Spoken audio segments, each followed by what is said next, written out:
Hi!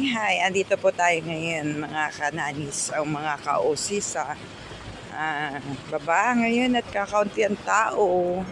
Pero may mga bukas din naman pwesto. Holiday po tayo ngayon kasi Biyernes Santo. Kaya ito, okay, pupunta po ako sa bilihan ng lugaw. Wala pa rin bukas kasi maaga pa. Kaya ito, daan muna tayo dito.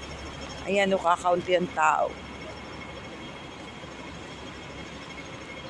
Ayan po kakaunti ang tao kasi maaga pa. Bibili muna ako ng lugaw. Nakita nyo naman po ang dinadaanan at medyo maluwag. Sarado pa rin ang iba. Wala rin maraming sasakyan. Kaya ito,